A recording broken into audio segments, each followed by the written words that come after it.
आज आपण ह्या व्हिडिओमध्ये सायन्स वनचा chapter number 8 that is metallurgy चॅप्टरचा स्टडी आपण आज करणार आहोत. तर पहा, ह्या चॅप्टरचा स्टडी करायचा आहे तर चॅप्टरचं नावच आहे मेटलर्जी, म्हणजे मेटलच्या बाबतीत आपल्याला ह्या चॅप्टरमध्ये स्टडी करायचं. ओके, तर फर्स्ट पाहूयात आपण physical properties of metal. Okay, आता metal exist mainly in solid state. Metal कोणत्या स्टेट्समध्ये असतो तर सॉलिड स्टेट्समध्ये असतो. Okay, the metals namely mercury and gallium exist in liquid states. असे दोनच मेटल आहेत, बाकी सगळे मेटल सॉलिड स्टेटमध्ये असतात. पण दोन मेटल आहेत की जे मर्क्युरी किंवा गॅलियम हे दोन मेटल आहे हे लिक्विड स्टेटमध्ये असतात. ओके, आता मेटल्स पजेसेस लस्टर. म्हणजे काय, मेटलला काय असते लस्टर. लस्टर म्हणजे चकाकी, म्हणजे जे चमकतात त्याला काय म्हणतात लस्टर. तर मेटलला काय असते लस्टर असतं, चमकतात ते. ओके, ही त्याची एक प्रॉपर्टी आहे. आता इथं म्हटलंय की फिजिकल प्रॉपर्टी. आता फिजिकल प्रॉपर्टीचा अर्थ असा होतो की जे आपण पाहू शकतो. आता सॉलिड, लिक्विड, गॅस किंवा सॉलिड आणि लिक्विड आहे ते आपल्याला पाहिल्यावर कळतं की कोणत्या स्टेटमध्ये. नंतर लस्टर, चकाकी, हे पण आपण पाहू शकतो, बरोबर. Metallic lustre goes on decreasing due to exposure to atmospheric oxygen and moisture and also in the presence of some reactive gases. आता हे जे काय लस्टर असतं, चकाकी असते, ही मेटलची जी चकाकी असते लस्टर, हे काय होतं डिक्रीज होत जातं. कशामुळे डिक्रीज होतं, ते जर बाहेरच्या ॲटमॉस्फेरिक ऑक्सिजन म्हणजे हवेच्या कॉन्टॅक्टमध्ये आलं, मॉइश्चरच्या कॉन्टॅक्टमध्ये जर आलं, तर त्याची चकाकी काय होते कमी होते, म्हणजे ते गंज पकडायला सुरुवात करतं, बरोबर. We know that metals have the properties namely ductility and malleability. बरोबर, म्हणजे मेटल्सला आपण ठोकून पत्रा करू शकतो, बरोबर. त्याच्यानंतर मेटलच्या आपण तारा काढू शकतो, बरोबर. अशा काही मेटलच्या काय प्रॉपर्टीज आहेत. Similarly all metals are good conductors of heat and electricity. जे काय मेटल्स असतात हे काय असतात, इलेक्ट्रिसिटीचे गुड कंडक्टर असतात, हीटचे आणि इलेक्ट्रिसिटीचे. गुड कंडक्टर म्हणजे काय, की जे काय करू शकतात त्यांना ट्रान्सफर, म्हणजे मेटल थ्रू आपण इलेक्ट्रिसिटी पास करू शकतो, हीट पास करू शकतो. ओके, आता generally all metals are hard. सगळे मेटल्स कसे असतात, हार्ड असतात, कठीण असतात. हवेवर the alkali metals from group 1 such as a lithium, sodium and potassium are exception. मग ग्रुप 1 जर पाहिलं आपण पिरियडिक टेबलमध्ये, बरोबर, तर ग्रुप 1 मधले ते लिथियम, सोडियम आणि पोटॅशियम आहेत हे हार्ड नाही आहेत. हे कसे आहेत, ठिसूळ आहेत, लगेच फुटणारे मेटल्स आहेत. तीन त्याला काय आहेत, अपवाद आहे फक्त. ओके, मेटल्समध्ये हे तीन अपवाद आहे जे की हार्ड नाही आहेत. आता this metals can be cut with knife and as they are very soft. आता हे तीन जे मेटल्स आहेत त्यांना आपण इझिली, नाईफ जो आपला सूर्य असते त्यांनी काय करू शकतो, इझिली कट करू शकतो. तसे बाकीचे मेटल आपण कट करू शकत नाही. Okay, metals have high melting and boiling point. मेटल्सला काय असतो, एक हाय मेल्टिंग आणि बॉइलिंग पॉईंट असतो. Okay, for example tungsten metal has the highest melting point 2000 3422 degree Celsius. Melting point म्हणजे काय, ज्यावेळी आपण टंगस्टनला ह्या टेम्परेचरच्या वरती जर हीट केलं तरच ते काय होतं, टंगस्टनचं स्टेट चेंज होते, तो त्याचा मेल्टिंग पॉईंट झाला. Okay, on the contrary the melting and boiling points of the metal such as a sodium, potassium, mercury, gallium are very low. असे काही मेटल्स आहेत जे की हार्ड नसतात, सॉलिड स्टेटमध्ये नसतात काही याच्यातले, बरोबर.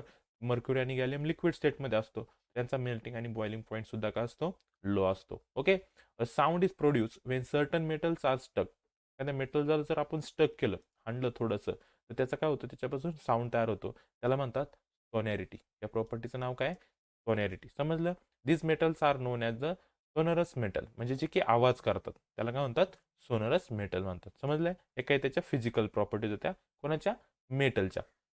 मेटॉलॉजीमध्ये नॉन मेटल्स पण येतात. तर त्याचे काय फिजिकल प्रॉपर्टीज आहेत, नॉन मेटल्स म्हणजे कोणते. When properties of non metals are consider, it is found that some non metals are in the solid states while some are in the gaseous states.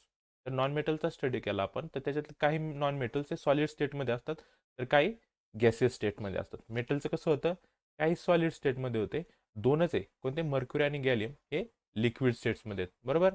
समजलं. पापड exception is the non metal bromine which exist in liquid states. याच्यात एकच असा non metal आहे ब्रोमियम, हा liquid स्टेटमध्ये असतो, नाही तर बाकीचे सॉलिड किंवा गॅसियस स्टेट्समध्ये असतात. Non metals do not possess lustre. Non मेटल्सला लस्टर नसतं, म्हणजे चकाकी नसते. पण याला याला सुद्धा एक एक्सेप्शन आहे, कोणतं, iodine. Iodine is the exception as it is crystalline and are shiny. Iodine कसं क्रिस्टलाइन म्हणून ते कसं असतं, शायनी असतं, म्हणून त्याला काय असतं, लस्टर असतं. समजलं. हे जे एक्सेप्शन आहेत हे मेनली लक्षात ठेवायच्या. एक्सेप्शन याच्यावर क्वेश्चन विचारू शकतात. ओके, म्हणून एक्सेप्शन लक्षात ठेवायचे. मेटल्समध्ये एक्सेप्शन कोण आहे? Mercury, gallium. का तर ते लिक्विड स्टेटमध्ये. बाकी त्याच्यानंतर होतं कोणता? लिथियम, सोडियम आणि पोटॅशियम. का? ते एक्सेप्शन काय आहेत? ते हार्ड नाहीत. इथं होता आयोडीन. आयोडीन काय एक्सेप्शन आहे नॉन मेटलला? कारण तो शायनी आहे. समजलं? Non metals are not hard. हे नॉट हार्ड म्हणजे ठिसूळ असतात, लगेच फुटतात. त्याला पण एक एक्सेप्शन आहे. कोणतं? डायमंड. डायमंड हा असा नॉन मेटल आहे, कार्बनचा इलेक्ट्रॉप्स आहे, म्हणजे कार्बनपासून बनलेला आहे. हा त्याला एक्सेप्शन आहे, कारण हा खूप हार्ड असतो.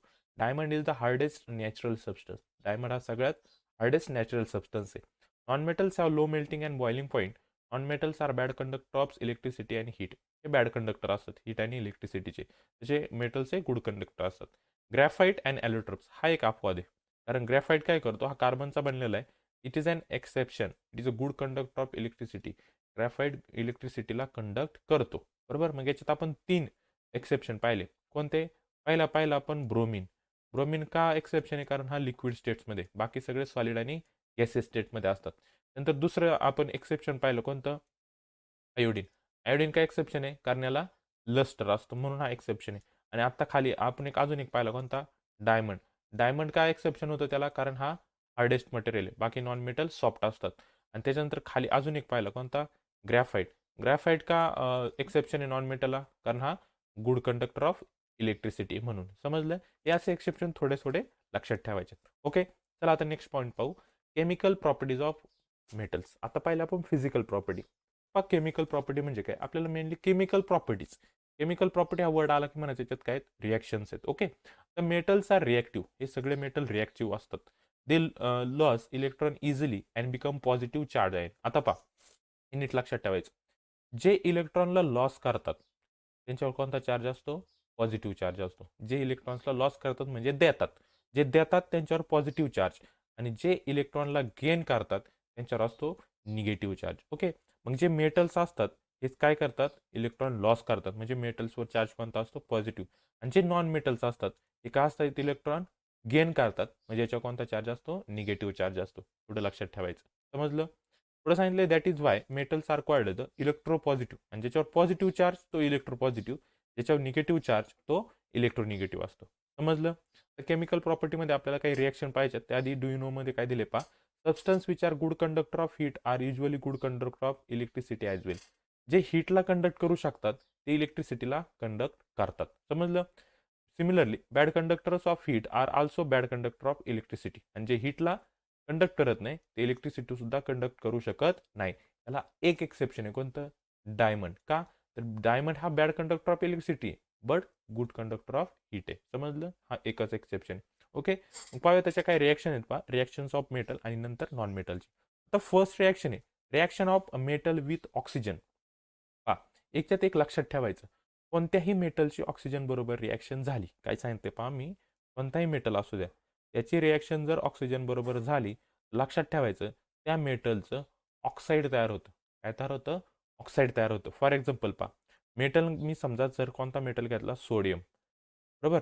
आणि सोडियमची रिॲक्शन जर मी ऑक्सिजन बरोबर केली तर इथं काय होतं? सोडियमचं ऑक्साईड तयार होतं. काय होतं? सोडियमचं ऑक्साईड. फक्त रिॲक्शन इथं बॅलन्स करून घ्यायची. पहा इथं Na2 सोडियम ऑक्साईड म्हणजे Na2 असतो, म्हणून आपल्या इथं 2 2 हे झाले 2. ऑक्सिजन एकच आहे, इथं एक 2 लावावं लागेल. 2 2 4 झाले. मग इथं किती? 4. फक्त काय लक्षात ठेवायचं याच्यात, की कोणत्याही मेटलची रिॲक्शन जर ऑक्सिजन बरोबर झाली तर लक्षात ठेवायचं त्या मेटलचं ऑक्साईड बनतं. मेटल सोडियम असेल तर बनताना सोडियम ऑक्साईड बनणार आहे. समजलं? मेटल जर मॅग्नेशियम असेल तर बनताना मॅग्नेशियम ऑक्साईड बनतं. पहा इथं खाली रिॲक्शन दिले का?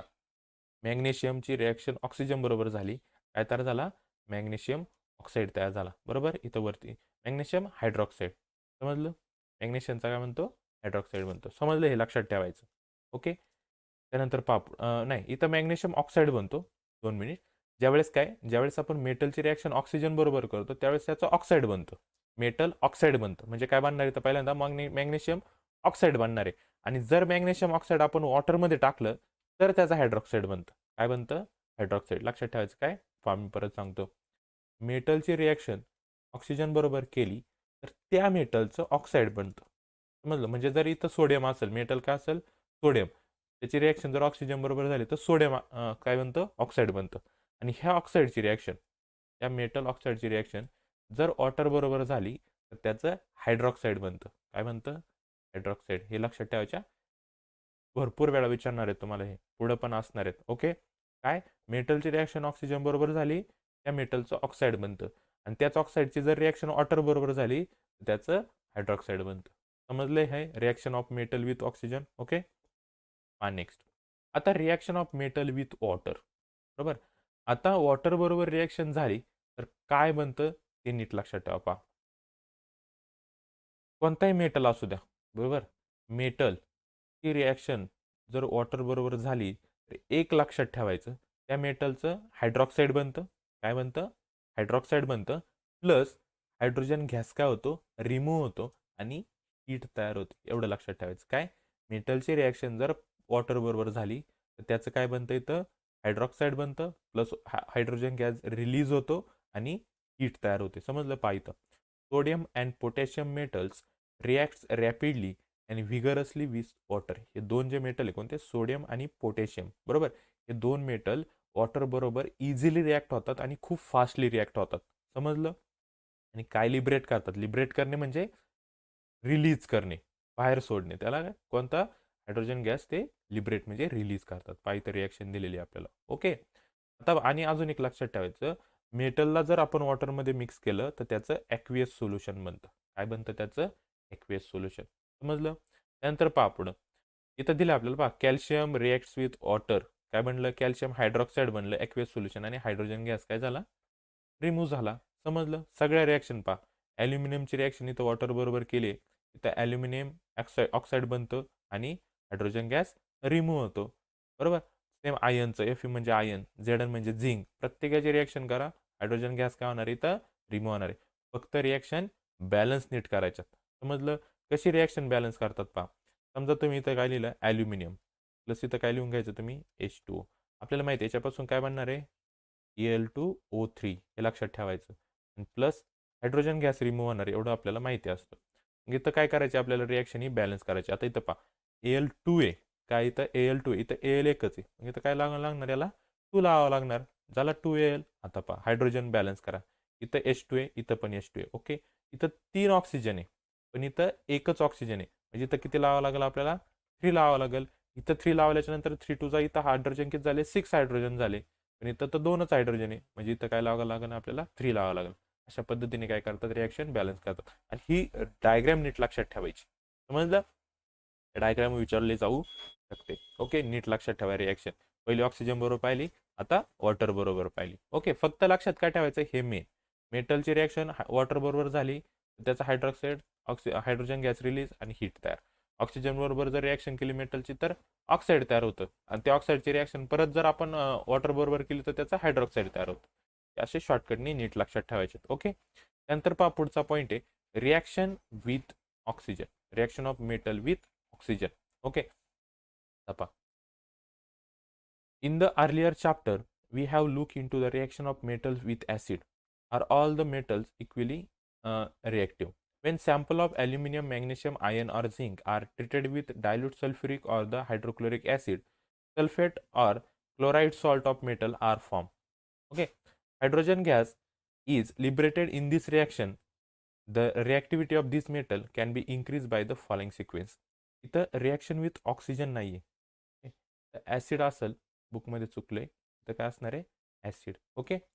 पहा काय होतं, ज्यावेळेस मेटलची रिॲक्शन ॲसिड बरोबर होते, काय? मेटलची रिॲक्शन ॲसिड बरोबर होते, त्यावेळेस त्या मेटलचं काय बनतं? क्लोराईड बनू शकतं. ओके. सल्फेट बनू शकतं. ओके. हे लक्षात ठेवायचं. हायड्रोजन गॅस काय होतं? ह्या रिॲक्शनमध्ये सुद्धा हायड्रोजन गॅस लिबरेट होतं. आता पहा कशी रिॲक्शन होते. आणि इथे रिॲक्टिव्हिटी सिरीज ही लक्षात ठेवायच्या. म्हणजे रिॲक्टिव्हिटी सिरीज म्हणजे काय असतं? पहा इथं असं दिलं ना त्यांनी, magnesium greater than aluminium greater than zinc greater than ion. Okay. याचा अर्थ होतो, मॅग्नेशियम हा खूप जास्त रिॲक्टिव्ह आहे ॲसिड बरोबर. खूप जास्त रिॲक्टिव्ह कोण येतं? मॅग्नेशियम, म्हणून तो 1 नंबरला आहे. 2 नंबरला ॲल्युमिनियमचा येतो, 3 नंबर झिंकचा येतो, आणि सगळ्यात कमी रिॲक्टिव्ह कोण आहे ॲसिड बरोबर? तर आयन आहे. ओके. ती त्याला म्हणतात रिॲक्टिव्हिटी सिरीज. हे साईन फक्त नीट लक्षात ठेवा, ग्रेटर दॅन. पहा इथं दिले, मॅग्नेशियमची रिॲक्शन ॲसिड बरोबर झाली.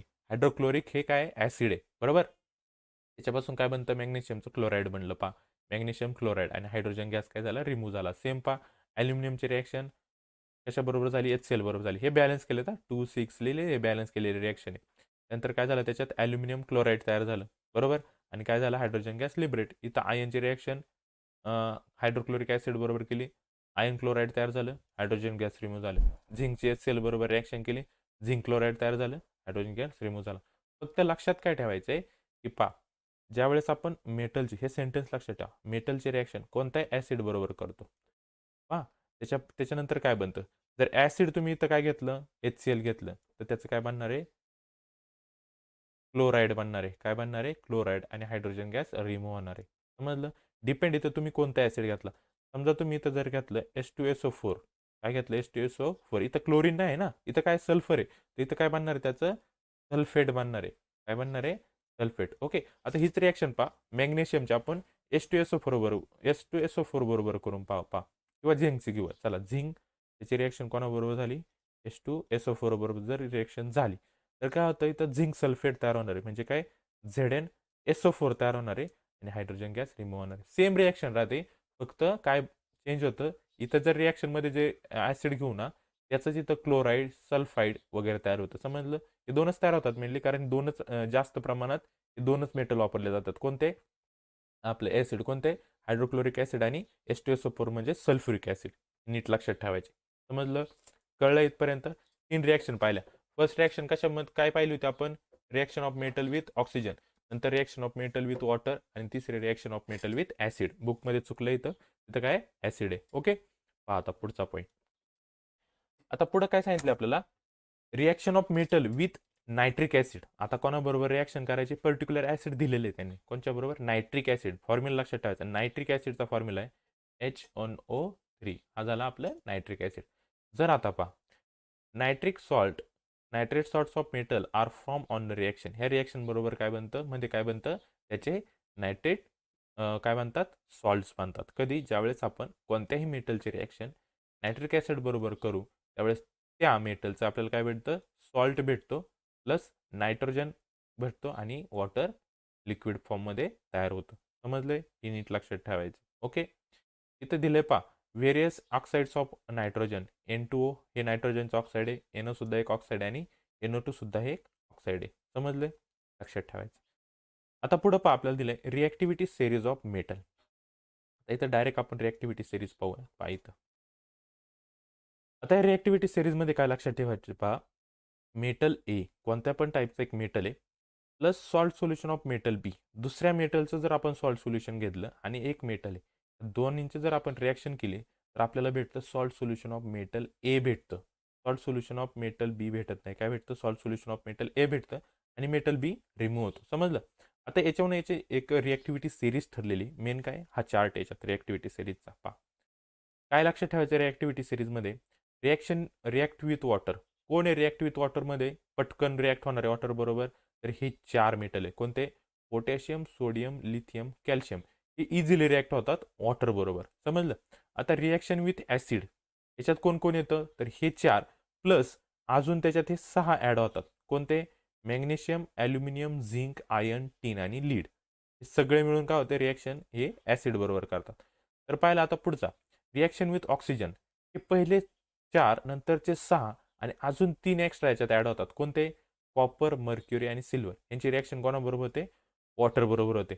आणि पुढचा जो गोल्ड आहे, तो सगळ्यांबरोबर रिॲक्ट होतो. बरोबर. जे वरचेच सगळे मेटल आहेत, हे हायली रिॲक्टिव्ह आहेत. हे वरचे जे मेटल्स आहेत सगळे हायली रिॲक्टिव्ह आहे. म्हणजे पोटॅशियम सगळ्यात रिॲक्टिव्ह आहे. नंतर सोडियम अशी खाली खाली डिक्रीज होत येतं. बरोबर. आणि सगळ्यात जे खालचे हे कमी रिॲक्टिव्ह आहेत. समजलं. गोल्ड हा इझिली रिॲक्ट होत नाही कोणाबरोबर. मग याची रिॲक्टिव्हिटी सिरीज अशी आहे. समजलं. जे वरती आहेत ते हायली रिॲक्टिव्ह आहे, जे खाली आहेत ते कमी रिॲक्टिव्ह आहे. समजले. ही रिॲक्टिव्हिटी सिरीज ऑफ मेटल. ओके. पुढं सगळ्यात जे वरती असणार आहे कोणते, हे जे 1 नंबर आहे मी तुम्हाला नंबरिंगने सांगतो.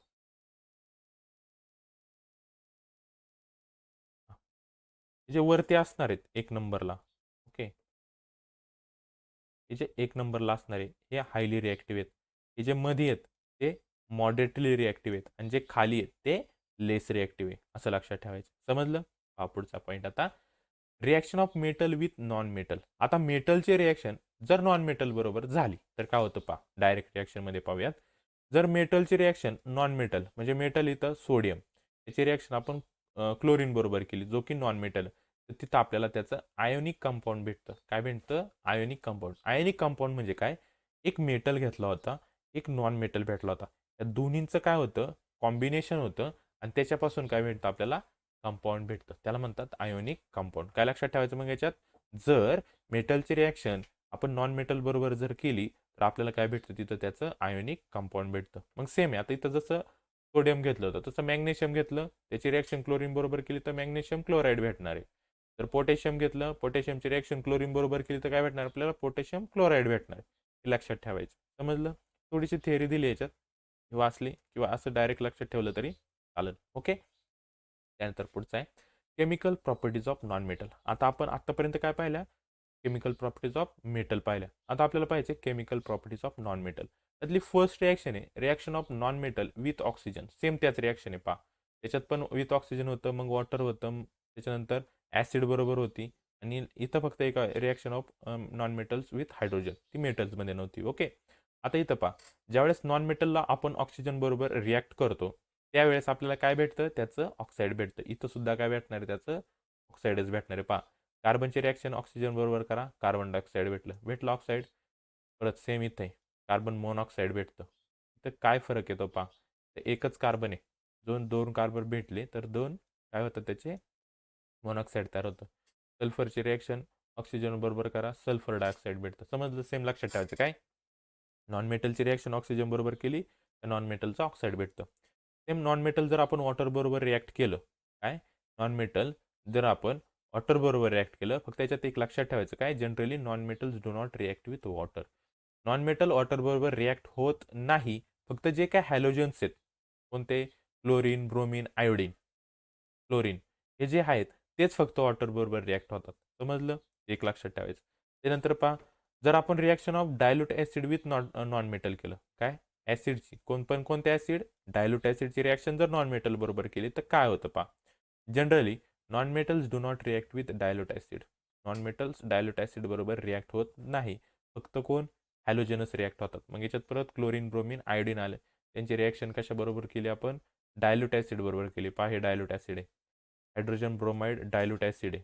समजलं का? आणि HCl आणि H2SO4 हे ॲक्वियसमध्ये होते. हे डायल्यूट HBr. त्याच्यापासून काय तयार होतं आपल्याला? तो ब्रोमिन ॲक्वियस फॉर्ममध्ये भेटतो. समजलं? इथं दिले पहा. Chlorine reacts with dilute hydrobromide acid by the following reaction. क्लोरीनची रिॲक्शन आहे. ओके. त्याच्याबरोबर नंतर पहा नॉन मेटलची रिॲक्शन जर आपण हायड्रोजन बरोबर ज्यावेळेस करतो तर पहा non metals react with hydrogen under centre condition such as a proper temperature. पण ही रिॲक्शन होण्यासाठी प्रॉपर टेम्परेचर लागतं, प्रेशर लागतं आणि कॅटॅलिस्ट लागतात तरच ती रिॲक्शन होते. नाहीतर ही रिॲक्शन इझिली होत नाही. त्याच्यासाठी हे एक्झाम्पल लक्षात ठेवायचे. समजलं?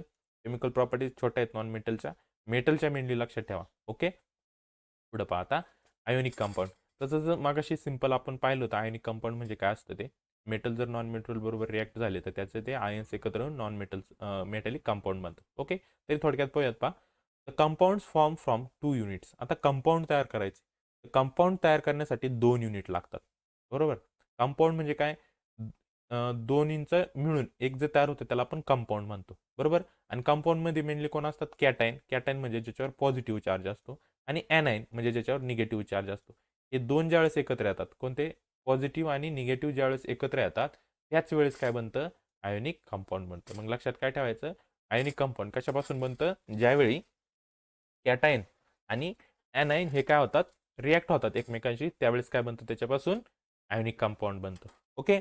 मग पहा when cations and anion being oppositely charged there is an electrostatic force of attraction between them. पहा एक पॉझिटिव्ह आहे एक निगेटिव्ह आहे त्यावेळी या दोन्हीच्या मध्ये कोणता चार्ज असतो लक्षात ठेवायचं? Electrostatic force.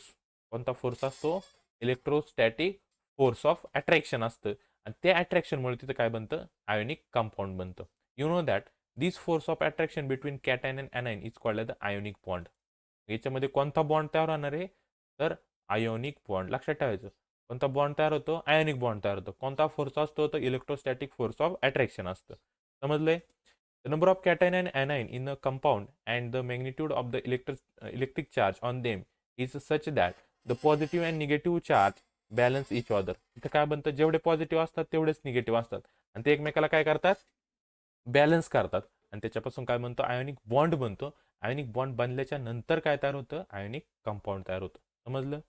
आणि जे आयोनिक कंपाऊंड असतं हे कसं असतं इलेक्ट्रिकली न्यूट्रल असतं त्याच्यावर कोणताही चार्ज नसतो. ओके. पहा मग ionic compound are crystalline in nature. ते कसं असतं crystalline in nature. Simple example आहे पहा सोडियम आणि क्लोरीनचं. हे सोडियमवर असतो पॉझिटिव्ह चार्ज क्लोरीन असतो निगेटिव्ह चार्ज. याच्यापासून बनतं NaCl. याच्यावर कोणता चार्ज नसतो आणि हे क्रिस्टलाइन आहे. सॉल्ट तयार होतं ना सोडियम क्लोराईड मीठ बरोबर याच्यावर कोणताही चार्ज नसतो. कळलंय. पुढे पहा the surface of all the particles of a crystalline substance have a definite shape and a smooth and shiny. त्यांना एक डेफिनेट शेप असतो त्या कंपाऊंड्सला जे तयार होतात त्यांना आणि ते कसे असतात स्मूथ आणि शायनी असतात. समजलं.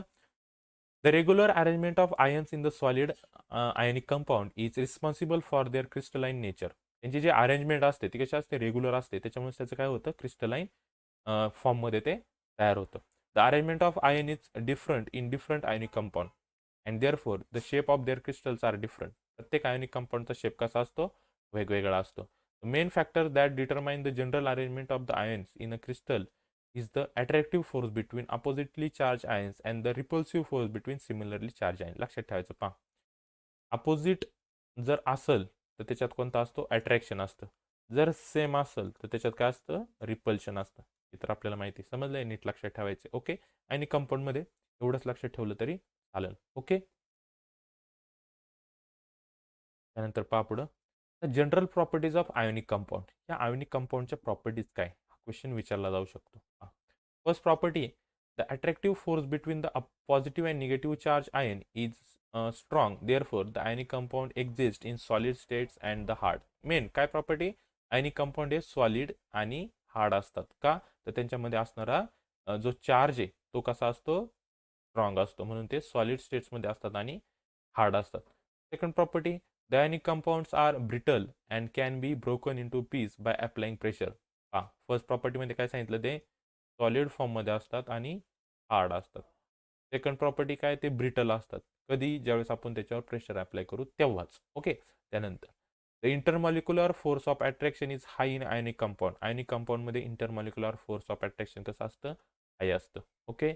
एक लक्षात ठेवायचं आणि म्हणून त्याचा काय असतो मेल्टिंग आणि बॉइलिंग पॉईंट काय असतो आणि कंपाऊंडचा हाय असतो. तिसरी प्रॉपर्टी. चौथी प्रॉपर्टी काय ionic compounds are water soluble. Okay. एवढ्या चारच याच्यातल्या प्रॉपर्टी लक्षात ठेवा बाकीचं एक खालचं लक्षात नाही ठेवलं तरी चालेल. फर्स्ट काय आयनिक कंपाऊंड सॉलिड असतात सॉलिड स्टेट्समध्ये असतात आणि हार्ड असतात. दुसरा आयनिक कंपाऊंड ब्रिटल असतात केव्हा ज्यावेळेस आपण त्याच्यावर प्रेशर अप्लाय करू तेव्हा. त्यानंतर आयनिक कंपाऊंडचा जो इंटरमॉलिक्युलर फोर्स ऑफ अट्रॅक्शन असतं हा हाय असतं आणि त्याच्यामुळे त्यांचं बॉइलिंग पॉईंट आणि मेल्टिंग पॉईंट हा सुद्धा हाय असतो आणि आयनिक कंपाऊंड काय असतात वॉटर सोल्युबल असतात. ओके.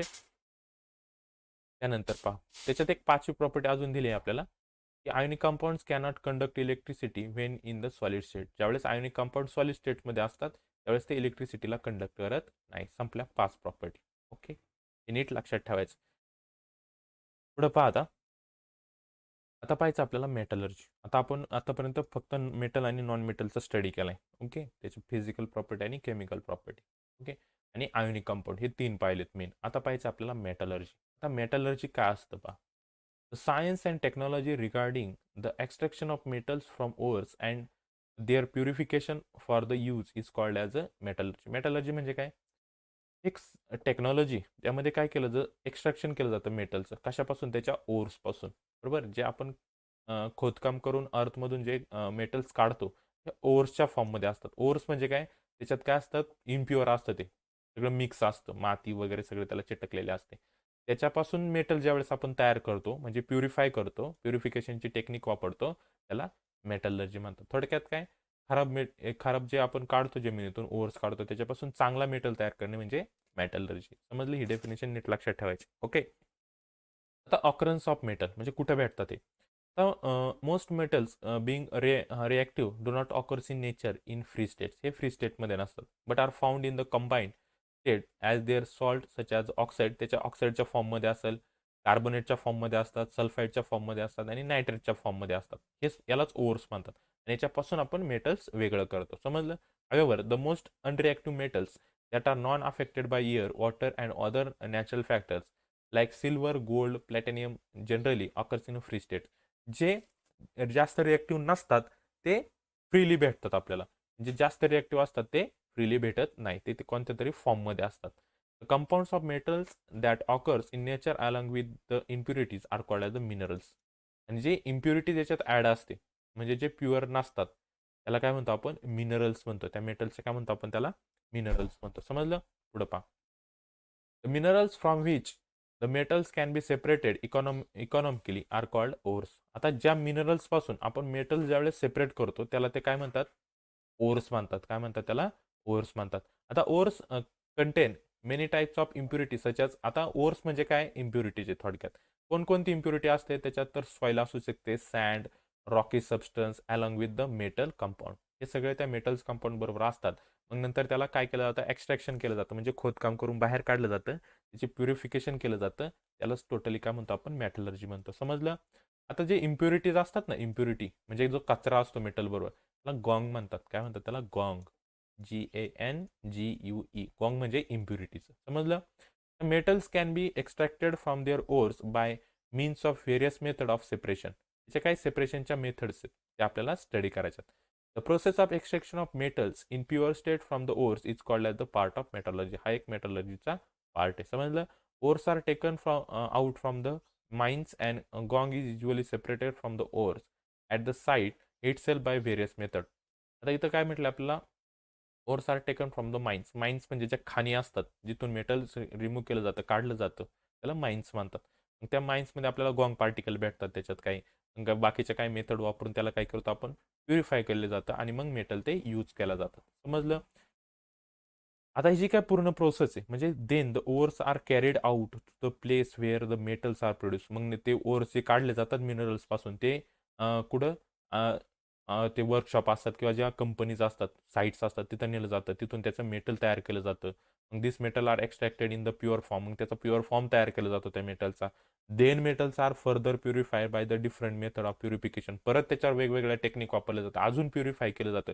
या सगळी जी एंटायर प्रोसेस आहे, कुठपासून, जे ओर्स आपण जमिनीतून काढण्यापासून त्याला प्युरिफाय करण्यापर्यंत, त्याला काय म्हणतात, मेटलर्जी म्हणतात. काय म्हणतात त्याला, मेटलर्जी. समजलं? मेटलर्जीची मेन डेफिनेशन ही आहे. बरोबर?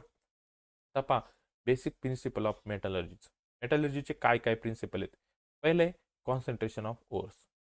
The process of separation gangue from the ores are called the concentration of ores. Concentration of ores म्हणजे काय, जे गॉंग पार्टिकल आहे म्हणजे जी इम्प्युरिटी जे आपण ओर्स पासून काय करतो, सेपरेट करतो, त्याला म्हणतात concentration of ores. Okay. In this process of concentration of the compounds of the desired metal is increased. Various ways are used in this purpose. However, extract way to be used depends on the physical properties of metal present in the ores and gong. मग कोणती process वापरायची तर ही त्या मेटलच्या physical प्रॉपर्टीवर depend असते. It also depends on the reactivity of the metal. अजून एक काय, रिॲक्टिव्हिटीवर डिपेंड असतं की आपण कोणती प्रोसेस वापरणार आहे प्युरिफिकेशनसाठी. Various factors that could be responsible for the environmental pollution are also consider. मग ती मेथड वापरल्यावर काही पोल्युशन होईल का, ते पोल्युशन नाही झालं पाहिजे, त्याच्यावर पण मेथड डिपेंड असते कोणती यूज करायची. समजलं? आता त्याचे काही मेथड आहेत कॉन्सन्ट्रेशनच्या, ते आपल्याला पाहिजे. त्यातली फर्स्ट आहे सेपरेशन बेस्ड ऑन ग्रॅव्हिटेशन. ग्रॅव्हिटेशनवर बेस काय मेथड आहेत. त्याच्यानंतर मॅग्नेटिक सेपरेशन मेथड आहे, नंतर फ्लोटपेटेशन मेथड आहे आणि लिचिंग आहे. बरोबर? ह्या 3 मेथड आपल्याला मेनली इथं स्टडी करायचं. सिंपल मेथड आहे, फक्त फक्त समजून घ्यायचं, काय याच्यात लक्षात ठेवण्यासारखं नाही.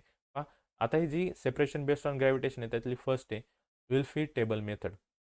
आता याच्यात काय असतं पहा, in this method of separation the विल्फी table is made by fixing narrow and thin wooden refills on inclined surface. एक इन्क्लाइंड सरफेस असतो असा, बरोबर, टेबल टाईप. त्याच्यावर काय असतं, एक narrow and the thin wooden refills असतात, जाळ्या, वुडनच्या जाळ्या काय असतात अशा बसवलेल्या असतात त्या टेबलवर. समजलं? त्यानंतर पहा पुढे काय सांगितलंय, the table is kept vibrating continuously. आणि कंटिन्युअसली असा व्हायब्रेट होत असतो. चाळण कशी आपण हाताने फिरवतो सेम त्याच टाईपचं असतं. Powder ores obtain from the lump of the ores using the ball mines is poured on the table and stream of water is also release from the upper side. मग काय केलं जातं पहा, जे आपण ओर्स काढले पावडर फॉर्ममध्ये ते इकडून सोडले जातात. ओके, ह्या बाजूने, आणि त्याच्यात गरम पाणी पण सोडलं जातं. म्हणजे गरम पाणी प्लस हे ओर्स आहे पावडर फॉर्ममध्ये ज्याच्यात इम्प्युरिटी, ह्या जाळीवर येतात, हे चाळले जातात व्हायब्रेशनमुळे. बरोबर? मग काय होतं, स्लिट्स म्हणजे या जाळ्या आहेत, म्हणजे स्लिट्स म्हणजे इथं मध्ये काय थोडे थोडे पार्ट्स आहेत. पहिल्यांदा इथं जाळी, मग ही, बरोबर, मग असं पुढे पुढे येतं व्हायब्रेशन टेबलनी. मग कॉन्सन्ट्रेटेडवर म्हणजे जो प्युरिफाय झालाय, ओके, तो प्युरिफाय झालेल्या इकडे जातो. समजलं का? राहिलेला मेटल. आणि ह्या जाळीतून खाली बारीक जी माती असते पहा इथं हे गॉंग दिसते ना, त्याच्यावर पडते ती माती आणि बाकीचा जो मेटल आहे तो इकडून वेगळा केला जातो. समजलंय? ही काय विल्फे टेबल मेथड आहे. सिंपल मेथड आहे. सिंपल लक्षात ठेवायचं आणि सिंपल वर्डमध्ये लिहायचं आली तर. समजलंय? ओके. पुढची मेथड पाहूयात आपण. Hydraulic separation method. आता हायड्रॉलिक सेपरेशन मेथडमध्ये काय असतं ते पहा.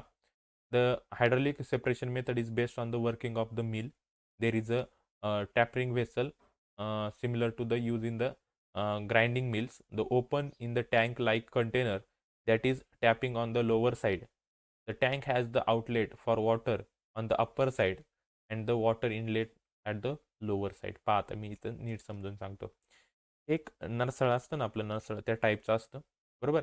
आता याच्यात काय केलं जातं वॉटर असतं टँक असते याच्यात काय असतं वॉटर बरोबर ते वॉटर कुठून सोडलं जातं जे खालच्या बाजूने ना हाय प्रेशरने वॉटर याच्यात सोडलं जातं आणि वरून काय केलं जातं जे पावडर फॉर्ममध्ये ओर आहे ज्याच्यात काय आहेत इम्प्युरिटीज त्या याच्यात मिक्स होतात बरोबर मग हे खालून जे काय होतं खूप प्रेशरने जे वॉटर येतं त्याच्यामुळे काय होतं जे जड मेटल आहेत ते खाली राहतं पाहिजे दिले का कॉन्सन्ट्रेटेड ओर म्हणजे ते काय आहेत मेटल्स आहेत बरोबर आणि जे धूळ वगैरे ते काय होतं पाण्याच्या वरती येतं ओके सरफेसला आणि काय होतं इथून बाहेर पडतं असं काय केलं जातं इथं मेटलचं सेपरेशन होतं समजलं इथं तेच दिले जे मी सांगितलं तेच दिले समजलं फक्त नीट रीड करून घ्यायचं त्यानंतर पुढची मेथड आहे मॅग्नेटिक सेपरेशन मेथड त्या मॅग्नेटिक सेपरेशन मेथडमध्ये काय केलं जातं पहा this method requires an electromagnetic machine याच्यासाठी काय लागतं एक इलेक्ट्रोमॅग्नेटिक मशीन लागतं main part of this machine are two types of a iron rollers पहा या मशीनला एक रोलर आणि हे दोन दोन आयनचे रोलर असतात समजलं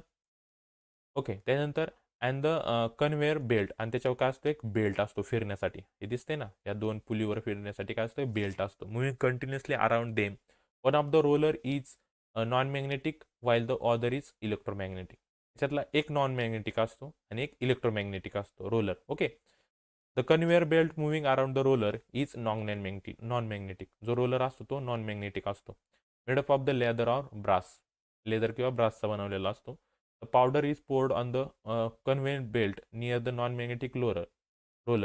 The two collector vessels are placed below the magnetic roller. पहा आता काय केलं जातं इथून ते पावडर फॉर्ममधलं ओर टाकलं आता पहा याच्यातला जो पहिला आपला रोलर आहे हा मॅग्नेटिक आहे म्हणजे तो मेटलला काय करणार आहे स्वतःकडं अट्रॅक्ट करून ठेवणार आहे आता इथून जाताना धूळ त्यातलं जी इम्प्युरिटी प्लस मेटल असणार आहे बरोबर हे मॅग्नेटिक असल्यामुळे हा रोलर हा काय करतो मेटलला स्वतःकडे ठेवतो आणि बाकी धूळ काय केली जाते पुढं पाठवली जाते एका भांड्यात काय होते ती सगळी इम्प्युरिटी कलेक्ट होते आणि एका भांड्यामध्ये तो आपला मेटल कलेक्ट होतो समजलं ही आहे मॅग्नेटिक सेपरेशन मेथड समजलं का इथं सगळी थेरी तीच दिलेली आपल्याला आपल्या फॉर्ममध्ये लिहायचं समजलं फक्त लक्षात ठेवायचं काय आणि तेच पॉईंट टाकतून एक एक मेथड आपल्या स्वतःच्या वर्डमध्ये लिहिली तरी चालेल फक्त सांगायचं याच्यात काय वापरलंय एक इलेक्ट्रोमॅग्नेटिक मशीन वापरलं जातं ह्या मशीनमध्ये दोन रोलर असतात एक मॅग्नेटिक रोलर असतो आणि एक नॉन मॅग्नेटिक रोलर असतो त्याच्यावर एक बेल्ट असतो लेदर किंवा ब्रासचा बनवलेला तो कसा असतो नॉन मॅग्नेटिक असतो मग काय केलं जातं पावडर फॉर्ममध्ये ओर त्या बेल्टवर फिरवले जातात हा बेल्ट कंटिन्युअसली मूव्ह होत असतो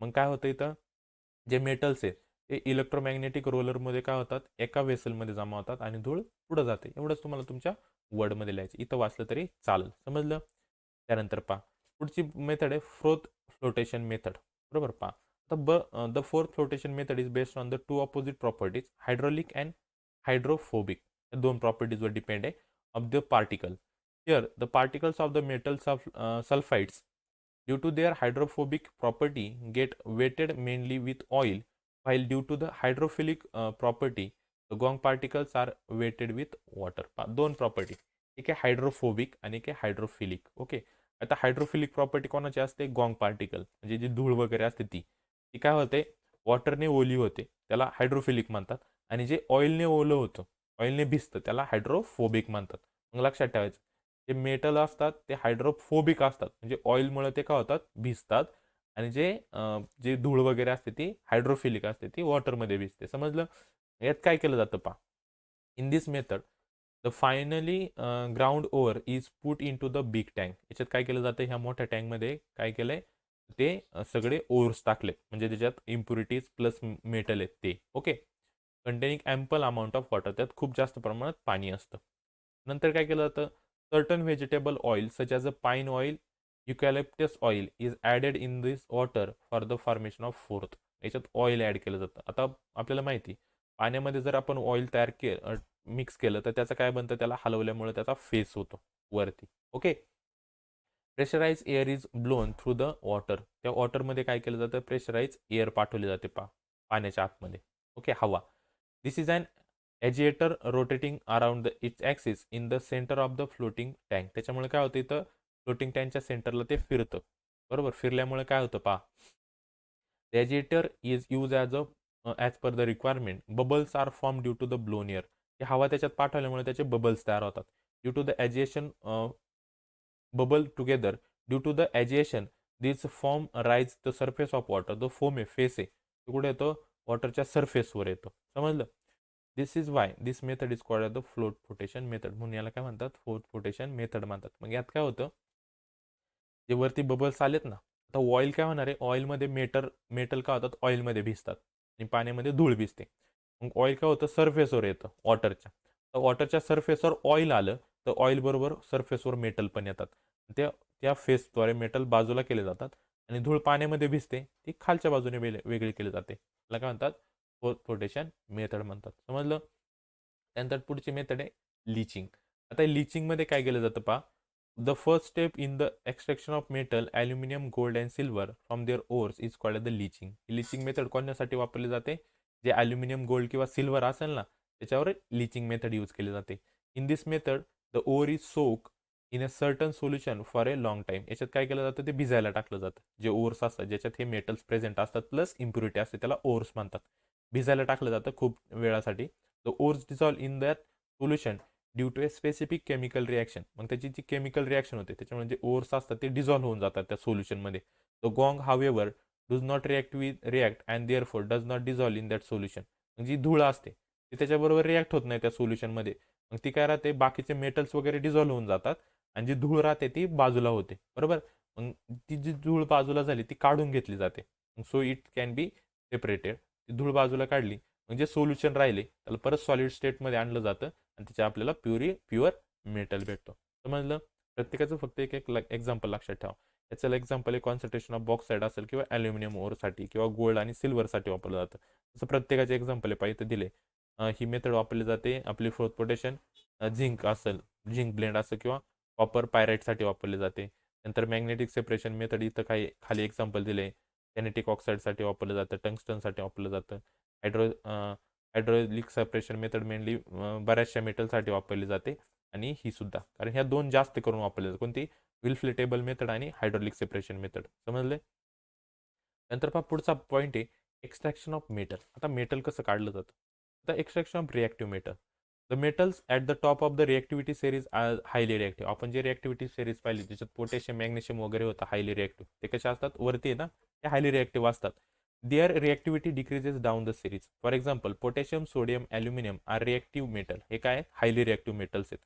reactive metals have large capacity to form a cations by losing the electrons. आणि हे काय करतात, इलेक्ट्रॉन लूज करतात ना. मेटल काय करतात, इलेक्ट्रॉन लूज करतात. म्हणजे ते काय असतं, त्याच्यावर पॉझिटिव्ह चार्ज असतो. ज्याच्यावर पॉझिटिव्ह चार्ज असतो त्याला काय म्हणतो आपण, कॅटायन्स म्हणतो. समजलं. For example reactive metals react vigorously with dilute acid to give a hydrogen gas. Okay, highly reactive metals burn by reacting with oxygen to form air at room temperature. Their extraction has to be done by electrophilic reduction. त्याचं extraction कोणत्या मेथडने केलं जातं अशा मेटलचं, तर electrolytic रिडक्शनने केलं जातं. समजलं. मग इलेक्ट्रोलायटिक रिडक्शन मध्ये दोन टाईपच्या रिॲक्शन येतात. ॲनोड रिॲक्शन येते आणि कॅथोड रिॲक्शन येते. बरोबर. आणि कॅथोड रिॲक्शन मध्ये काय केलं जातं, इलेक्ट्रॉन यूज केला जातो. इलेक्ट्रॉन काय केलं जातं, यूज. जिथं इलेक्ट्रॉन यूज केला जातो, रिॲक्टेंट साईडला आहे ना, म्हणजे इथं इलेक्ट्रॉन यूज केला जातो, त्याला रिडक्शन म्हणतात. आणि ॲनोड रिॲक्शन मध्ये इलेक्ट्रॉन भेटतो आपल्याला प्रोडक्ट साईडला, त्याला ऑक्सिडेशन म्हणतात. समजलं. रिडक्शन म्हणजे काय, जिथं इलेक्ट्रॉनचा यूज केला त्याला रिडक्शन म्हणतात. आणि दुसरा ऑक्सिडेशन म्हणजे काय, जिथं इलेक्ट्रॉन तयार होतो, बाजूला होतो, त्याला ऑक्सिडेशन म्हणतात. समजलं. मग ती ॲनोडची रिॲक्शन ऑक्सिडेशन, कॅथोड असेल तर रिडक्शन असतं. ओके. ते दिले एक्सट्रॅक्शन ऑफ ॲल्युमिनियमचं दिले आपल्याला.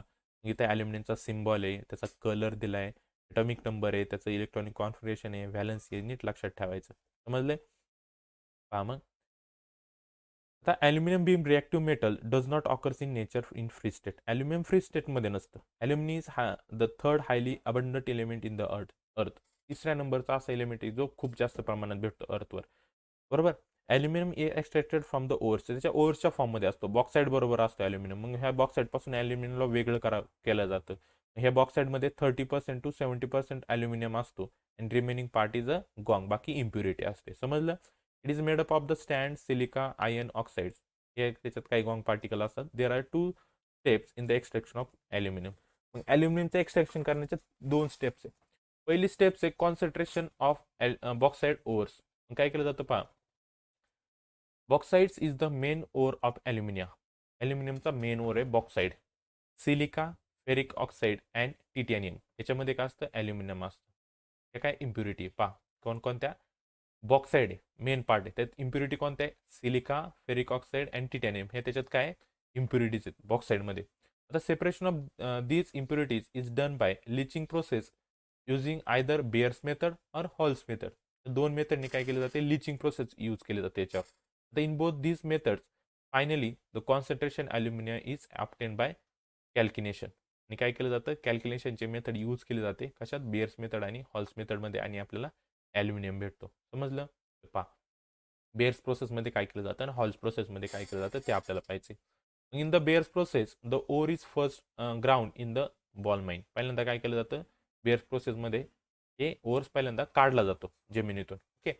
Then it is leach by heating with concentrated solution of caustic soda at 140 to 150 degree Celsius. मग काय केलं जातं, लिचिंग वापरली जाते.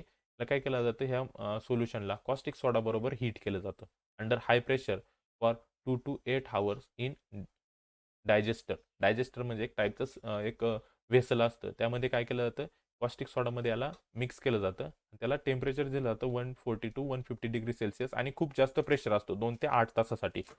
Aluminium ore being amorphic in nature, it reacts with the aqueous solution of sodium hydroxide to form the water soluble sodium aluminum. मग तो काय बनतो, त्याच्यातला जो सोडियम सोल्युशन आहे कशाचं, सोडियम हायड्रॉक्साईडचं, त्याच्याबरोबर रिॲक्ट होतो आणि सोडियम ॲल्युमिनेट बनवतो. This means that bauxite is leach by sodium hydroxide solution. म्हणजे काय केलं, सोडियम हायड्रॉक्साईड सोल्युशनने त्याला लीच केलं. लीच केलं म्हणजे स्वतःमध्ये इन्व्हॉल्व करून घेतलं. समजलं. इतर रिॲक्शन दिली पहा. Al2O3 2H2 हे काय बॉक्साईडचा फॉर्म्युला आहे. कशाबरोबर रिॲक्शन केली, त्याची सोडियम हायड्रॉक्साईड बरोबर रिॲक्शन केली. काय तयार झालं, त्याचं सोडियम ॲल्युमिनेट तयार झालं. समजलं. पुढं पहा.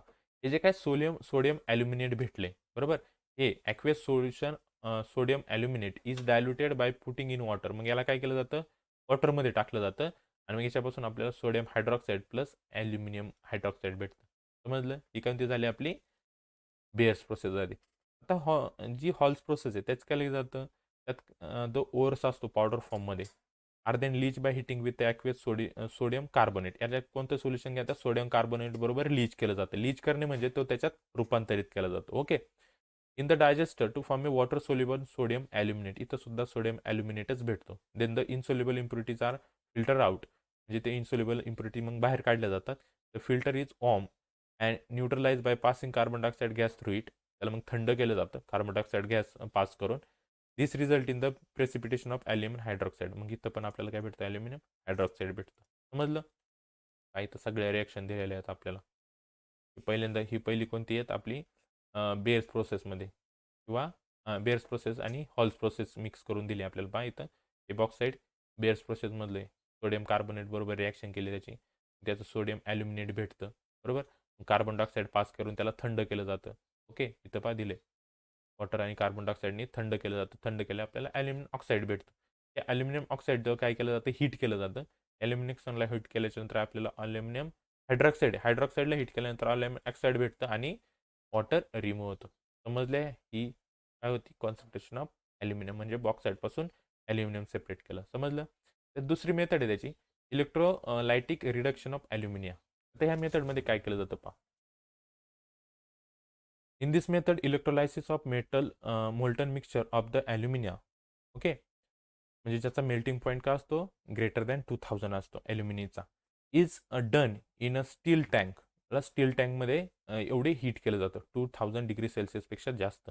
The tank has a graphite lining on the inner side, या टँकला आतमध्ये जी ब्लॅक कलर दिसते ना, ही ग्रॅफाईट लाईनिंग आहे. काय ही? ग्रॅफाईट लाईनिंग आहे. ओके. आणि ते काय ऍक्ट होतं? कॅथोड म्हणून ऍक्ट होतं. जी ग्रॅफाईट लाईनिंग असते ती ॲज अ कॅथोड म्हणून ऍक्ट होते.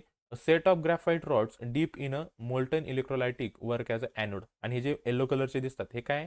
ॲनोड आहेत. हे साईडचं ब्लॅक कलरचं कॅथोड म्हणून ऍक्ट होतं. ओके. आता याच्यात काय होतं?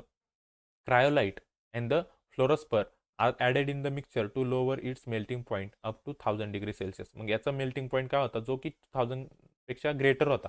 याला कमी करण्यासाठी, कारण इझिली हिट झालं पाहिजे ना, याला इझिली हिट करण्यासाठी काय केलं जातं? त्याच्यात ॲड केलं जातं कोणता? क्रायोलाइट आणि फ्लोरोस्पर. हा काय करतो? त्याला त्याचा मेल्टिंग पॉईंट रिड्यूस करतो. आता पुढं काय होतं पहा.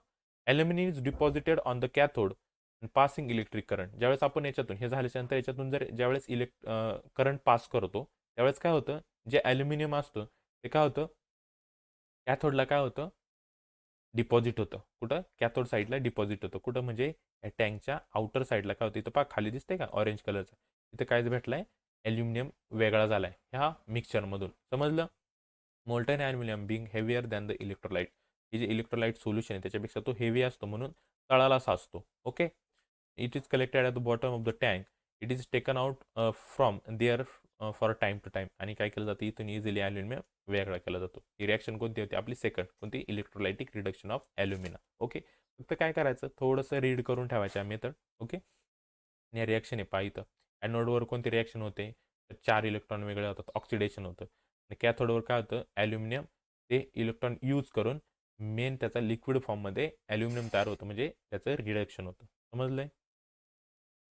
त्यानंतर पुढची मेथड आहे पहा ॲल्युमिनियमची, extraction of moderately reactive metal. Okay. यात काय केलं जातं पहा. आता ही जी काय सेकंड मेथड आहे यामध्ये the metal in the middle of the reactive series such as iron, zinc, lead, copper are moderately reactive. हे मॉडरेटली रिएक्टिव्ह असतात. ही मेथड मेथड त्यांच्यासाठी. आधीची जी मेथड पाहिली ती हायली रिएक्टिव्ह जे मेटल असतात त्यांच्यासाठी होती ॲल्युमिनियमची. ती जे मॉडरेटली रिएक्टिव्ह आहे म्हणजे जास्त रिएक्टिव्ह पण नसतात आणि कमी रिएक्टिव्ह पण नसतात, अशी ह्यासाठी कोणती ही मेथड आहे. Usually they occurs in the form of their sulphide, salt or carbonate. हे त्यांच्या कार्बोनेट किंवा सल्फाईडच्या फॉर्ममध्ये असतात. It is easier to obtain metals from their oxides rather than sulphides of or carbon. आता हे इझी असतं काय? त्या मेटलला त्यांच्या ऑक्साईडपासून वेगळं करणं इझी असतं, पण सल्फाईड आणि कार्बोनेटपासून वेगळं करणं थोडंसं हार्ड असतं. समजलं का? Sulphides ores are strongly heated in air to transform them into oxide. मग काय केलं जातं? हे जे सल्फाईड असतं त्याला पहिल्यांदा ऑक्साईडमध्ये कन्वर्ट केलं जातं. कसं कन्वर्ट करणार आहे? त्यांना खूप जास्त हीट केलं जातं. This process is called as a roasting. भाजणे म्हणतात रोस्टिंग. का? तर त्याला आपण जास्त प्रमाणात हीट देतो. समजलं? मग काय होतं? Carbonate ores are strongly heated in a limited supply of air to transform it them into oxides. मग ते ट्रान्सफॉर्म होतात ऑक्साईडमध्ये. कशामुळे? ते हिटीमुळे. समजलं? This process is called the calcination. त्यालाच काय म्हणतात? कॅल्किनेशन मेथड म्हणतात. कॅल्क्युलेशन म्हणजे काय? कार्बोनेटला ऑक्साईडच्या फॉर्ममध्ये कन्वर्ट करणे म्हणजे कॅल्क्युलेशन. सिम्पलमध्ये काय? कार्बोनेटला ऑक्साईडमध्ये कन्वर्ट करणे म्हणजे कॅल्क्युलेशन. समजलं? इथं रोस्टिंगची एक रिॲक्शन दिली आणि कॅल्क्युलेशनची रिॲक्शन दिली. पहा, झिंक सल्फाईड होतं का? त्याचं झिंक ऑक्साईड तयार झालं. आणि इथं झिंक कार्बोनेट होतं, त्याचं झिंक ऑक्साईड तयार केलं. समजलं? ही होती आपली कोणती? कॅल्क्युलेशन आणि रोस्टिंग प्रोसेस. समजलं? दिले पहा. मग हे झिंक ऑक्साईड, जे इथं झिंक ऑक्साईड तयार झाले ना दोन्ही मेथडमध्ये, याची रिॲक्शन कार्बन बरोबर करायची. काय करायची? कार्बन बरोबर रिॲक्शन करायची, आपल्याला त्याचा मेटल भेटतो. समजले? हे इथपर्यंतच करायचं हा क्वेश्चन. हे खालचं नाही केलं तरी चालेल. ओके. आता पुढं ते झालं मॉडरेट. आता extraction of less reactive metal. जे लेस रिॲक्टिव्ह आहे त्याला कसं एक्स्ट्रॅक्ट केलं जातं? त्याला एक्स्ट्रॅक्ट करण्यासाठी काय केलं जातं? रिॲक्टिव्ह मेटलला जे बॉटमला असतात, इथं दिले the metal at the bottom of the reactivity series of metal are less reactive. That is why they are found in the free state in nature. हे फ्री स्टेटमध्ये असतात, याला जास्त गरज लागत नाही एक्स्ट्रॅक्शनची. The example of solid silver platinum. The reverse of copper in free states are very few. Presently copper is found mainly in the form of a copper sulphate. हे गोल्ड सिल्वर वगैरे असतात, याला रिफायनिंगची गरज पडत नाही, हे इझिली एक्स्ट्रॅक्ट केले जातात. समजलं? त्यानंतर पुढचा पॉईंट आहे पहा, रिफायनिंग ऑफ मेटल्स. या मेटल्सला कसं रिफायनिंग केलं जातं? The metals obtain by the various reduction process describe above are not very pure. जरी आपण या सगळ्यावरच्या ज्या प्रोसेस पाहिल्या एक्स्ट्रॅक्शनच्या 3 प्रोसेस, बरोबर, याच्यात काय पूर्ण प्युअर फॉर्ममध्ये नसतं ते मेटल. मग याला प्युअर फॉर्ममध्ये कसं केलं जातं? बरोबर, the impurities needed to be separated to obtain pure metal. ह्या काही त्याच्यात ज्या इम्प्युरिटी राहिल्यात थोड्याफार प्रमाणात त्याला पण काय करणं रिमूव्ह करणं गरजेचं असतं. बरोबर. मग काय एक मेथड वापरली जाते इलेक्ट्रोलायसिस. इलेक्ट्रोलायसिस मेथडनी यूज करून आपल्याला प्युअर मेटल फाइंड करता येतो. समजलं. त्यानंतर पहा करोजन ऑफ मेटल. मेटलचं करोजन आपल्याला सगळ्यांनाच माहिती आहे. Rusting of iron articles causes large financial loss. खूप जास्त प्रमाणात लॉस होतो कधी ज्यावेळेस लोखंड गंजतं त्यावेळी. Corrosion of iron that is rusting is big problem. आपण म्हणतो कसं फायनान्शियली लॉस कसा आहे. छोटी वस्तू गंजली काय वाटत नाही, पण मोठ्या मोठ्या ज्या बिल्डिंग असतात त्याच्यात आयर्न लोखंड वापरलं जातं, ते जर गंजलं तर त्याच्यात बिल्डिंगला खूप लॉस होतो. समजलं. Iron reacts with moist air and deposit of A radius substance. जो रेडियस सबस्टन्स असतो ज्याला आपण गंज म्हणतो त्याचा फॉर्म्युला आहे हा पा. Is form on it this substance is called the rust. त्यालाच आपण रस्ट म्हणजे गंज म्हणतो. समजलं. Carbon dioxide in moist air react with the surface of copper vessel. जे कार्बन डायऑक्साईड असतं जे कॉपर वेसलला काय होतं लगेच रिॲक्टिव्ह होतं. Copper loses its lustre. मग त्या कॉपरची चकाकी जाते त्या भांड्यांची due to formation of a greenish layer of a copper carbonate. आणि काय बनतोय ग्रीन कलरचा लेअर बनतो त्या भांड्यांवर त्याला म्हणतात copper carbonate. This is called patination of copper त्याला काय म्हणतात कॉपरचं पॅटिनेशन. समजलं. नंतर पहा on exposure to air silver articles turn blackish after some time. जे आपले चांदीचे दागिने असतात ते काही दिवसांनी काय पडतात काळ्या कलरचे पडायला लागतात. समजलं. This is because of the layer of the silver sulphide. त्याच्यावर कोणता लेअर चढतो सिल्वर सल्फाईडचा लेअर चढतो त्याच्यामुळे ते काय होतात ब्लॅकिश कलरचा होतात. समजलं. By oxidation of aluminium a thin layer of aluminium oxide forms आहे. आणि जे ॲल्युमिनियमचे भांडे असतात त्याच्यावर सुद्धा ॲल्युमिनियम ऑक्साईडचा थर तयार होतो. समजलं. हे काय त्या मेटलचं कोरोजन आहे. ओके. इथं दिले पहा आपल्याला ही जी मूर्ती आहे बरोबर Liberty Statue of Liberty. The copper clad Statue of Liberty made 300 years ago has turn greenish. ती ग्रीन पडायला लागली का त्याच्यावर कॉपर कार्बोनेटचा लेअर तयार व्हायला लागले म्हणजे त्याचं काय झाले करोजन झाले. ओके. आता हे प्रिव्हेन्शन ऑफ करोजन आहे याच्या काही मेथड आहे सिम्पल. बरोबर. म्हणजे जे करोजन होतं त्याला कसं थांबवता येईल प्रोटेक्ट कसं करता येईल मेटलला त्याच्या काही मेथड्स आहेत पहा. ते दिले various methods are use to protect metal from corrosion. Special attention is paid in almost all the methods so that iron does not rust. Iron rust नाही होण्यासाठी भरपूर मेथड यूज केल्या जातात. We can lower the rate of the process of rusting iron. पहिली method त्याचा rate कमी करणं रस्टिंगचा. Corrosion of metal can be stop by keeping metals isolated from the direct contact with air. Air बरोबरचं त्यांचं contact जर cut केलं तर तरी त्याचं करोजन थांबू शकतं. The prevention of corrosion can be achieve by various ways. Some of these methods are as follow. त्याचे काही मेथड्स आपल्याला दिलेत त्या मेथड्स आपल्याला इथं काय करायचं स्टडी करायचं आहे पहा. To fix a layer of some substance on a metal surface so that the contact of the metal with moisture and oxygen in the air is prevented and no reaction will occur between them. Simple. काय करायचं air बरोबर त्याचा air म्हणजे oxygen आणि moisture बरोबर कॉन्टॅक्टच नाही ठेवायचा. Second आहे to prevent the corrosion of metal by applying a layer of paint. Colour द्या ऑइलचा पेंट ऑइल करा त्याला ग्रीस लावा किंवा व्हॅनिशेस वापरा. त्यांनी काय होतं त्याचं करोजन आपण प्रिव्हेंट करू शकतो. त्याची पहिली मेथड आहे गॅल्वनायझेशन. आता या मेथडमध्ये काय केलं जातं झिंकवर वापरली जाते ही method गॅल्वनायझेशनची. In this method, a thin layer of zinc is applied to prevent corrosion of iron or steel. जर आपल्याला आयर्न किंवा स्टीलचं करोजन थांबवायचं असेल तर त्याच्यावर काय केलं जातं झिंकचा लेअर दिला जातो. कशावर आयर्न आणि स्टीलवर. For example shining iron nails pins असतात ना शाईन करतात चमकतात त्याच्यावर काय असतो झिंकचा लेअर असतो.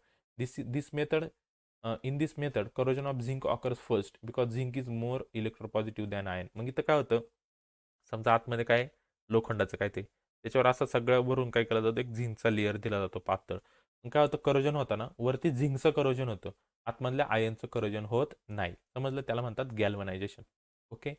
After a few rainy seasons the zinc layer goes away and the inner iron goes get expose then iron start rusting. मग झिंकचं ज्यावेळेस झिंक निघून जातं वरचं परत आतलं आयर्न गंजायला सुरुवात होते. पाहिजे दिले एक कॉस्टिक क्लिनिंग. पहिल्यांदा काय केलं जातं त्या आयर्न किंवा जे काय असेल मेटल त्याचं क्लिनिंग केलं जातं. बरोबर. मग त्याचं काय केलं जातं रेनिझाईन केलं जातं. ओके. मग सगळे हे त्याचे प्युरिफिकेशनच्या मेथड आहे. फ्लक्स सोल्युशन असं प्रत्येक सोल्युशनमध्ये त्याला बुडवून काय केलं जातं क्लीन केलं जातं. त्याला सुकवलं जातं. सुकवल्याच्या नंतर त्याला झिंक असतं गरम केलेलं फुल लिक्विड फॉर्ममध्ये झिंक असतं त्यात बुडवलं जातं ते त्याला कूल केलं जातं आणि मग केलं जातं. समजलं. हे असते गॅल्वनायझेशन. नंतर टिनिंग आहे. टिनिंगमध्ये काय केलं जातं, in this method layer of a molten tin is deposited on metal. मेटलवर टीनचा लेअर दिला जातो. जसा झिंकचा देतात सेम तसा टीनचा देतात, त्याला टिनिंग म्हणतात. त्याला मराठीमध्ये कलई म्हणतात. काय म्हणतात? कलई. A greenish layer form on the surface of copper or brass vessel. This greenish layer is poisonous. काय भांड्यांवर पहा, आपल्या घरात भांडे असतात कॉपरची किंवा ब्रासची, त्याच्यावर ग्रीन कलरचा एक लेअर आलेला असतो, तो पॉइझनस असतो. If butter milk or curry is place in such a vessel gate spoiled. जर आपण त्याच्यात बटर मिल्क म्हणजे दूध किंवा करी वगैरे काय ठेवलं तर ते लगेच खराब होते. Tinning is done to prevent the all such damage. हे सगळे डॅमेज थांबवण्यासाठी त्याच्यावर टिनिंग केलं जातं. समजलं? पुढचं आहे ॲनोडायझिंग. या मेथडमध्ये काय केलं जातं? Anodising in this method metal like copper aluminium are coated with a thin and the strong layer of their oxides by means of the electrolysis. मग इलेक्ट्रोलायसिस मेथडमुळे काय केलं जातं? तो जो काही मेटल असेल, कोणता कॉपर असेल ॲल्युमिनियम असेल, त्याच्यावर त्याच्याच ऑक्साईडचा कोट दिला जातो, जेणेकरून त्याचं रस्टिंग होत नाही. आणि ही मेथड कोणती? त्याच्यासाठी इलेक्ट्रोलायसिस यूज केलं जातं. समजलं? इलेक्ट्रोलायसिसमध्ये काय केलं जातं पहा, इथं समजा हा काहीतरी एक मेटल आहे, त्याचा हे ऑक्साईड यूज केलं जातं, त्याचाच त्याच्यावर लेअर दिला जातो. समजलं?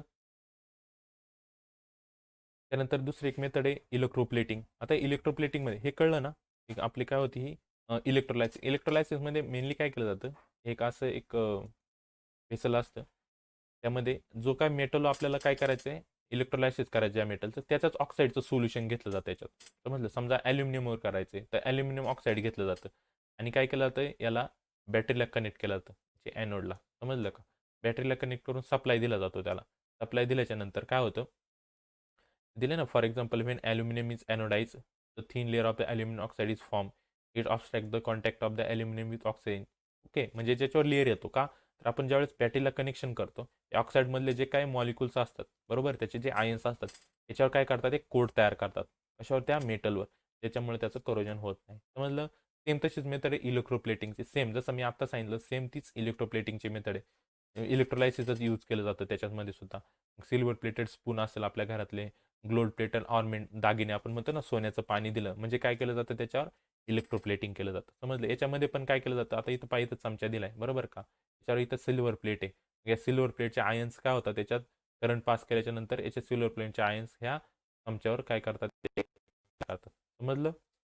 सेम ॲलोईंग असेल. ॲलोईंग म्हणजे काय, तर दोन मेटल एकत्र केले जातात. पहा इथे दिले, majority of the metallic substance use presently are in the form of a alloy. जे आपण स्टील वापरतो, स्टील एक ॲलॉय. समजलं?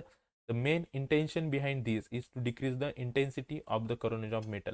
ते ॲलॉय ज्यावेळेस आपण यूज करतो त्यामुळे त्याचं करोजन होत नाही. समजलं? त्या ॲलॉयचं कधीही करोजन होत नाही. पहा, स्टीलला कधीच गंध चढत नाही का, तर स्टील काय आहे, ॲलॉय. समजलं? The homogeneous mixture formed by mixing a metal with other metals or the non-metals in a certain proportion is called the alloy. alloy म्हणजे काय केलं जातं, दोन मेटल असेल, एक सर्टन प्रोपोर्शन मध्ये काय केलं जातं, दोन एकत्र ऍड केले जातात आणि नवीन जे तयार होतं त्याला alloy म्हणतात. समजलं? आयन मध्ये जर ब्रास आपण ज्यावेळेस मिक्स केला जातो त्याच्यापासून स्टील तयार होतं. मग आयन एक मेटल आहे, ब्रास एक मेटल आहे, बरोबर, आणि त्याच्यापासून तयार झालेलं काय, स्टील हे alloy. समज इथं दिले पहा, for example bronze is the ॲलॉय. Bronze काय ॲलॉय कशाचा, ज्यामध्ये 90% कॉपर असतं आणि 10% टीन असतं. म्हणजे पहा, कॉपर प्लस टीन जर केलं त्यावेळेस ते ब्रॉन्झचं मेडल असतं ना ब्लॅक कलरचं, ते तयार होतं. समजलं?